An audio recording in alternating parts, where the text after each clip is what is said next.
Federal bureau of investigation FBI കുറ്റകൃത്യ വിശകലന വിദഗ്ധനായ will gram എന്ന വ്യക്തിയെ പരിചയപ്പെടുത്തുന്നു. ഒരു കൊലയാളിയുടെ മനസ്സിനെ അതേപടി അനുകരിക്കാനും കുറ്റകൃത്യങ്ങൾ നടന്ന സ്ഥലം മനസ്സിൽ പുനഃസൃഷ്ടിച്ച് കൊലയാളിയുടെ കാഴ്ചപ്പാടിൽ കാണാനും കഴിയുന്ന ഒരു പ്രത്യേക കഴിവ് വിൽ ഗ്രാമിനുണ്ട്. എന്നാൽ ഈ കഴിവ് അദ്ദേഹത്തെ വല്ലാതെ വേട്ടയാടുന്നു. അങ്ങനെയിരിക്കെ മിനസോട്ടയിൽ ഒരേ രൂപസാദൃശ്യമുള്ള 8 കോളേജ് വിദ്യാർത്ഥിനികളെ കാണാതാവുകയും അവരെല്ലാം ഒരേയാളാൽ തട്ടിക്കൊണ്ടുപോയതാവാനും സാധ്യതയുണ്ടെന്ന് മനസ്സിലാക്കി FBI സ്പെഷ്യൽ ഉദ്യോഗസ്ഥൻ ജാക്ക് ക്രോഫോർഡ് വിൽ ഗ്രാമിന്റെ സഹായം തേടുന്നു. വിൽ ഗ്രാം മടിച്ചാണെങ്കിലും കേസ് അന്വേഷണത്തിനായി പുറപ്പെടുന്നു. ഏറ്റവും ഒടുവിൽ കാണാതായ എലീസ് നിക്കോൾസ് എന്ന പെൺകുട്ടിയുടെ വീട്ടിൽ വിൽ ഗ്രാമും ക്രോഫോർഡും എത്തുന്നു. അവിടുത്തെ പരിശോധനയിൽ കാണാതായ പെൺകുട്ടിയുടെ മൃതദേഹം അവളുടെ കിടക്കയിൽ തിരിച്ചെത്തിച്ച നിലയിൽ അവർ കണ്ടെത്തുന്നു. ഈ കൊലപാതക രീതി മുൻ കേസുകളിൽ നിന്ന് വ്യത്യസ്തമായിരുന്നു. വിൽ ഗ്രാം മാനസികമായി തളരുന്നത് കണ്ട ക്രോഫോർഡ് അദ്ദേഹത്തിന് സഹായത്തിനായി വിഖ്യാത മനോരോഗ വിദഗ്ധനായ ഡോക്ടർ ഹാനിബൽ ലെക്ടറെ സമീപിക്കുന്നു.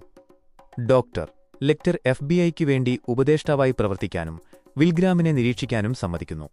തുടർന്ന് പുതിയൊരു മൃതദേഹം ഒരു വയലിൽ ഒരു മാനിന്റെ ശിരസിൽ സ്ഥാപിച്ച നിലയിൽ കണ്ടെത്തുന്നു. ഇരയുടെ ശ്വാസകോശം നീക്കം ചെയ്തിട്ടുണ്ട്.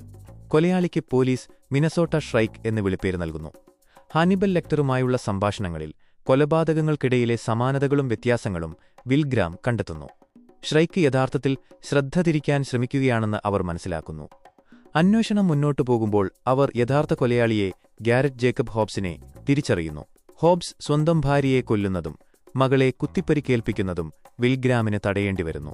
രക്ഷപ്പെടാൻ മറ്റു വഴികളില്ലാതെ വിൽ ഗ്രാം ഹോബ്സിനെ വെടിവെച്ചു കൊല്ലുന്നു.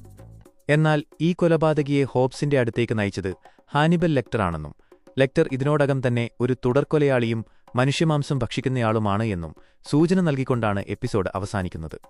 ലെക്ടർ വിൽ ഗ്രാമിനെ ശ്രദ്ധയോടെ നിരീക്ഷിക്കുകയും തന്റെ ഗെയിമിലേക്ക് അദ്ദേഹത്തെ ആകർഷിക്കുകയും ചെയ്യുന്നു.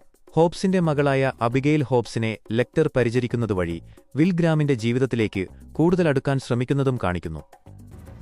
Are you listening? Yes. They know.